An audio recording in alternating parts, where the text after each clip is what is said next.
അപ്പൊ നമ്മുടെ ആ കുഞ്ഞുങ്ങൾ അല്ലെ, ആ ഒരു വയറ്റിൽ വളർന്ന ആ ഒരു എംബ്രിയോ രക്ഷപ്പെടുത്താൻ വേണ്ടിയിട്ടുള്ള ആ ഒരു ഐഡിയ, കാരണം നമ്മൾ ജീവിക്കുന്ന സാഹചര്യം എങ്ങനെയാന്ന് ഞാൻ പറഞ്ഞു മനസ്സിലാക്കി. പക്ഷെ അതിൽ നിന്ന് രക്ഷപ്പെടുത്തണ്ടേ? മെറ്റേണിറ്റി, റിലാക്സ് ഫോർസിന്റെ മെറ്റേണിറ്റി ഹോസ്പിറ്റൽ വരെ കുറഞ്ഞൊരു 2 വർഷം എടുക്കും. പക്ഷെ ആ ഒരു 2 വർഷത്തിനുള്ളിൽ ഒരുപാട് കുഞ്ഞുങ്ങൾ ഈ ലോകത്തേക്ക് വരും. അവരെ നമുക്ക് കൈവിടാൻ പറ്റില്ല. ഇതുവരെ വന്നത് പോട്ടെ, നമുക്കൊന്നും ചെയ്യാൻ പറ്റില്ല. പക്ഷെ ഇനി വരാൻ പോകുന്നത് നമുക്കൊന്നും കൈകെട്ടി നോക്കി നിൽക്കാൻ പറ്റില്ല. അപ്പൊ റിലാക്സ് ഫോർസിന്റെ ആ ഒരു മെറ്റേണിറ്റി ഹോസ്പിറ്റൽ എറണാകുളത്ത് ചെയ്യുന്ന ആ ഒരു ഐഡിയ കിട്ടിയത് ഇവിടെ നിന്നാണ്. ഇതെവിടെയെന്ന് വെച്ച് കഴിഞ്ഞാൽ അടിമാലിലെ ഒരു സ്വർഗ്ഗ രാജ്യമാണ്, അതായത് ശാന്തി ഗ്രാമം. ഒരു ഹോളിസ്റ്റിക് വെൽനസ് സെന്റർ ആണിത്, അതായത് സമഗ്ര ആരോഗ്യ കേന്ദ്രം. ഇവിടെ ജസ്റ്റ് ഞാൻ പറയുകയാണ്, നിങ്ങൾ ഇവിടെ വന്നിരിക്കണം. അതായത് ഗർഭിണികൾ ആ ഒരു ഫാമിലിയോടെ വന്നിട്ട് 2 ദിവസം ഇവിടെ ടൈം സ്പെൻഡ് ചെയ്യണം. 2 ദിവസം ടൈം സ്പെൻഡ് ചെയ്യുമ്പോൾ നിങ്ങൾക്ക് മനസ്സിലാവും നിങ്ങളുടെ ആ ഒരു കുഞ്ഞിന് വരാൻ പോകുന്ന ചേഞ്ച്. നിങ്ങൾ ഇവിടെ എത്ര നാൾ സ്പെൻഡ് ചെയ്യുന്നു അത്രയും നാൾ നിങ്ങൾക്ക് ആ ഒരു കുഞ്ഞിനെ ഒരു പ്യൂരിഫൈ ഹെവൻ ബേബി ആയിട്ട് നിങ്ങൾക്ക് കിട്ടും.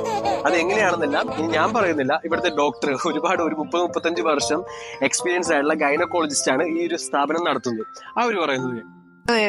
നമസ്തേ, ഞാൻ ഡോക്ടർ ജയാണ്.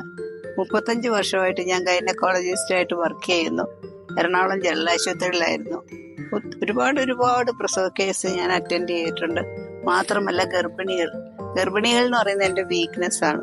അവരിൽ കൂടാണ് നമ്മുടെ രാഷ്ട്രത്തിന്റെ ഏറ്റവും വലിയ സമ്പത്തായിട്ടുള്ള കുട്ടികൾ നമുക്ക് കിട്ടുന്നത്. അതാണ് ഏറ്റവും വലിയ സമ്പത്ത്.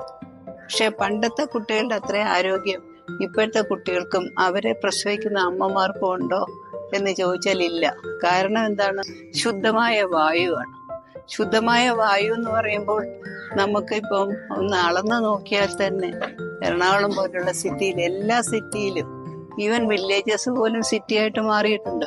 അവിടെ ഒന്നും നമുക്ക് കിട്ടാത്ത 2 കാര്യമാണ് ശുദ്ധജലവും ശുദ്ധവായു. പണ്ടൊക്കെയാണ് നമ്മുടെ തന്നെ വീട്ടില് നമ്മൾ തന്നെ കൃഷി ചെയ്യുന്ന എല്ലാ പച്ചക്കറികളുമാണ് കുട്ടികൾക്ക് കൊടുത്തിരുന്നത്. പ്രത്യേകിച്ചും ഗർഭിണികൾക്ക്.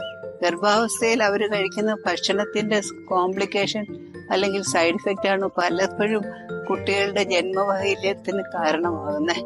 അതേപോലെ അമ്മയുടെ സ്ട്രെസ്, മാനസികമായിട്ടുള്ള സ്ട്രെസ്സും കുട്ടിയുടെ അംഗവൈകല്യത്തിന്, പ്രത്യേകിച്ചും അറ്റൻഷൻ ഡെഫിസിറ്റ്, അതായത് കുട്ടികൾ ഭയങ്കര വയലന്റ് ആകുക, ടെററിസം പോലുള്ള ആക്ടിവിറ്റീസ് ഉൾപ്പെടുക, ഇതെല്ലാം ആയിരിക്കുമ്പോൾ അമ്മ കണ്ടിട്ടുള്ള ഓരോ കാര്യങ്ങൾ.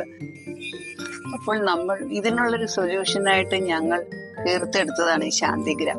അതായത് ഫോറസ്റ്റിന്റെ നടുക്ക് സ്വസ്ഥമായിട്ട്, അങ്ങനെ ഓരോ നിമിഷവും കുഞ്ഞും നിങ്ങളും ശ്വസിക്കുന്ന ശുദ്ധമായ ഓക്സിജൻ നിറഞ്ഞ ഈ അന്തരീക്ഷത്തിലെ ഫോറസ്റ്റ് ബാത്തിന്റെ ഒരു അന്തരീക്ഷമായി.